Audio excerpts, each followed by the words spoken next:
Entonces, muchos hombres fueron salpicados por la clipa.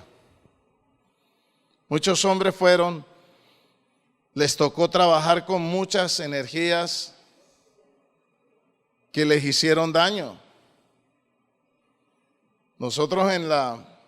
Yo siempre miro más a Sansón, porque Sansón tipifica la cristiandad que está confiada, que peca, que reincide y que dice, no me va a pasar nada, pero después la factura le sale cara. Imagínense, la cristiandad dice que podemos comer cualquier porquería que no nos hace daño porque ya Jesucristo murió por el puerco y lo perdonó en el madero. El problema de Pablo es que tratando de solucionar un problema con los gentiles nos metió en otro problema mayor. Y Pablo siempre va a ser la piedra en el zapato de todo este revolú de doctrinas que tenemos, que han separado a los judíos de los cristianos y han hecho que se odien los unos con los otros y haya diversidad y criterio de doctrina, cuando la Torá nunca ha pasado de moda. Ella sigue siendo eterna.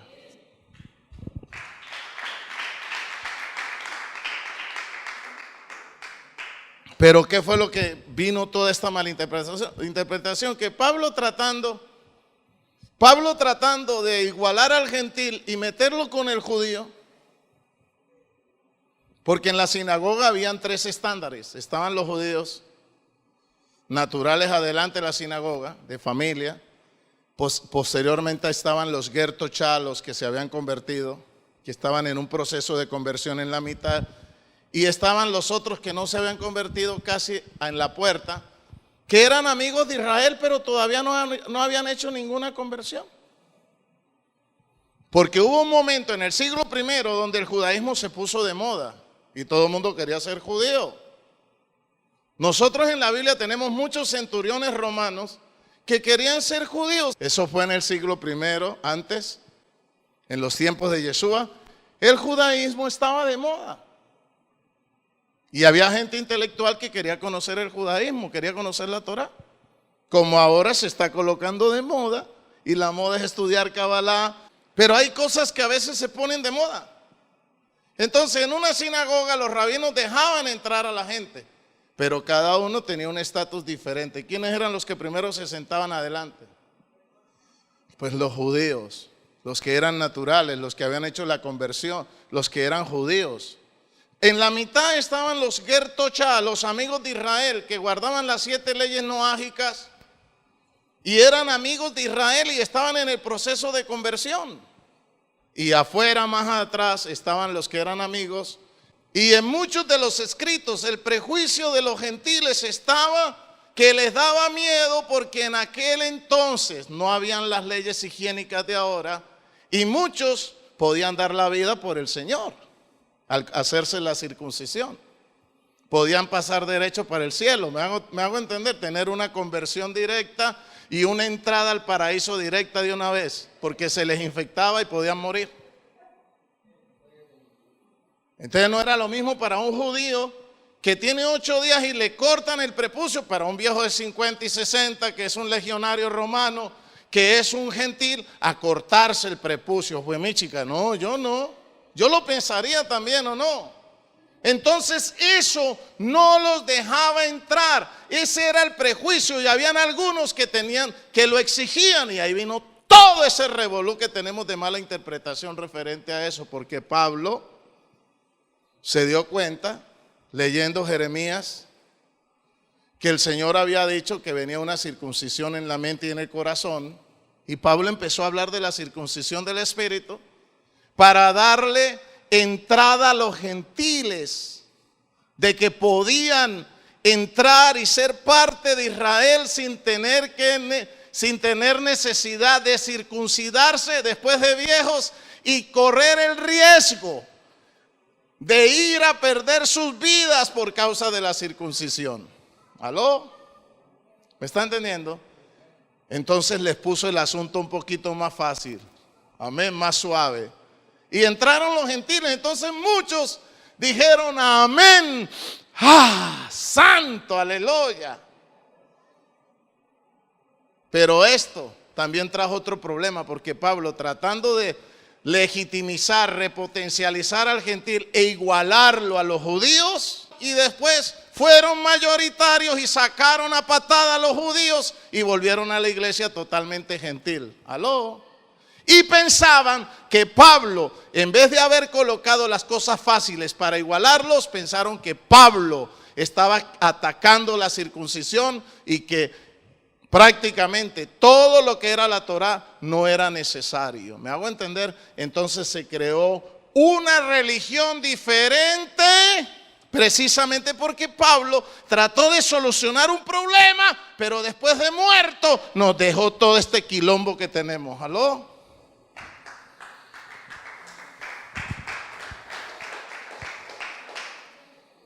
Entonces, cuando vinieron el siglo tercero, cuarto, y ya no estaban los apóstoles, y empezaron a leer a Pablo, pensaron que Pablo estaba creando el cristianismo y que todo lo que era judío hay que botarlo a patadas. Y al contrario, Pablo lo que estaba era haciendo las cosas fáciles para que alguien pudiera sentirse bien entre los judíos y no sentirse rechazado. Pero lo malinterpretaron. Y pensaron que estaba atacando la Torá y atacando la circuncisión. No, Pablo no estaba atacando la circuncisión. Pablo lo que estaba era tratando de ayudar a los gentiles para llegar a hacerlos legítimos e igualarlos en el estatus con los judíos y también pertenecer a Israel sin ningún prejuicio. Yo no sé si esta charla le puede haber servido a alguien. Y realmente la circuncisión del espíritu prácticamente es destruir la clipa. Obviamente la circuncisión como tal es importante. Yo no creo que un mandamiento se tenga que pisotear. Lo que pasa es que el Eterno nos ha quitado cargas y nos ha puesto más fáciles para ayudarnos, pero no quiere decir que lo primero no sirva para nada. Es como Yeshua. Yeshua nunca atacó el Shabbat. Yeshua era contemporáneo con Gilel en lo que hablaba. En cambio, Shammai decía, no importa que alguien esté enfermo, si está en Shabbat, el Shabbat lo tiene que sanar, y si está enfermo, que se salve él mismo de malas, tiene que guardar el Shabbat. Entonces, tratar de ir a ayudar a un enfermo en Shabbat era quebrantarlo según Shammai, porque era el más rajatabla. Pero Gilel decía todo lo contrario. El hombre no fue hecho por causa del Shabbat, sino el Shabbat por causa del hombre. Pero no está diciendo Gilel con esto ni Yeshua que no hay que guardar Shabbat. Lo que está dando a entender es, en Shabbat podemos hacer cosas siempre y cuando sean de amor hacia el prójimo. Pero no está diciendo que tenemos que ir a trabajar. Pero el cristiano llega e interpreta y malforma y tiene una malversión y dice, mire, Jesucristo estaba quebrantando el Shabbat. No, no lo estaba quebrantando. Para la escuela de Shammai sí, pero para la escuela de Gilel no, porque era más abierta. Y Gilel decía, no, en Shabbat hay que ayudar a la gente. Pero Shammai decía, no señor, si en Shabbat se está quemando tu casa, solamente tú tienes que sacar única y exclusivamente esto porque es Shabbat, y no puedes sacar nada porque si haces un esfuerzo quebrantas el Shabbat. Era rajatabla.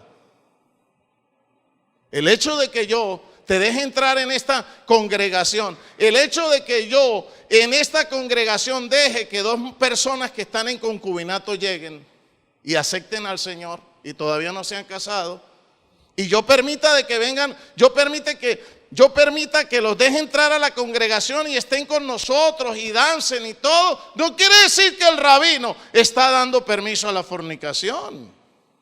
No, eso mismo pasó con Pablo. ¿Me hago entender?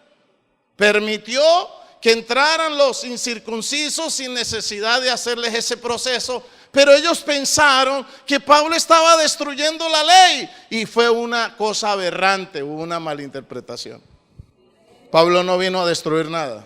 Pablo lo que estaba era amando a los gentiles y dándoles la oportunidad de que se legitimizaran y llevarlos a repotencializarlos y hacerlos iguales que los judíos. Pero de ninguna forma estaba destruyendo la Torá ni echando fuera al pueblo hebreo, porque él dijo que el olivo silvestre más bien tenía que venir e injertarse en el olivo natural y ser un solo pueblo.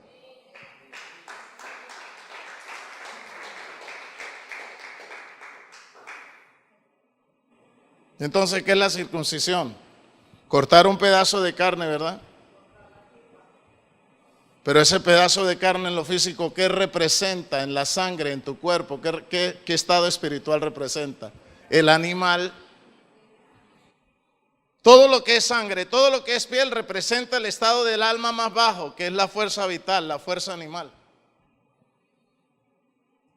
Donde están las cosas malas. Entonces, si tú te lo cortas, estás diciendo, yo estoy venciendo a la clipa. Entonces, la circuncisión física representaba una sombra de lo que sucede en el mundo espiritual, adentro del hombre, donde están nuestras emociones, donde está el conjunto de pensamientos, de ideas buenas y malas que están dentro de nosotros mismos, porque nosotros somos cajitas de Pandora, ¿sí o no?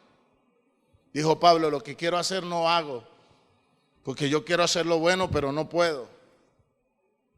Entonces, ¿qué no dejaba Pablo evolucionar que estaba en su cuerpo? La clipa, ya conmigo, la cáscara, el sitra jará, lo que más tarde se llamaría ruaj hatumá, demonios, diablos, espíritus inmundos. ¿Aló?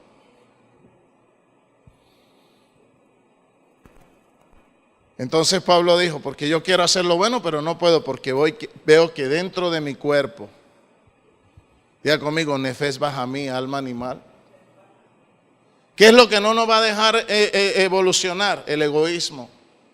Primero yo, segundo yo, tercero yo, cuarto yo. Por eso Pablo dijo, no más nefes bajamí, no vivo yo, Él vive en mí. O sea, Machía tiene que controlar eso. La luz del Machía y de la Torá te tienen que dar una ayuda espiritual para que tú puedas vencer tu vieja naturaleza. Y por eso él le dicen allá el Christus. Machía, y quiere decir luz. Tú necesitas luz. Porque la luz que tú tienes no es suficiente. Te ha robado mucho la clipa. Y tú necesitas que la luz del Machía, que recogió todas las luces, te dé luz para que tú puedas crecer espiritualmente y llegar a la estatura de Él. Amén. ¿Cuántos aplauden su nombre?